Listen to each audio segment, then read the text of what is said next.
आपण पाहत आहात कराड टुडे न्यूज।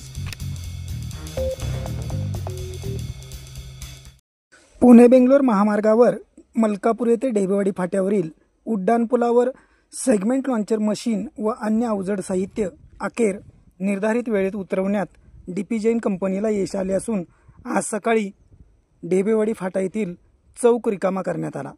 कंपनीचे अधिकारी, इंजिनियर, कामगार, पीआरओ, मार्शल, सुरक्षा रक्षक यांच्या मदतीने वाहतुकीला कोणताही अडथळा न करता पुलावरील साहित्य उतरवण्यात आले असून आता कोल्हापूर नाक्यावरील उड्डाणपुलावरील लॉन्चर मशीन व अन्य साहित्य उतरवण्यासाठी भव्य जम्बो क्रेन कोल्हापूर नाका येथे दाखल झाली आहे।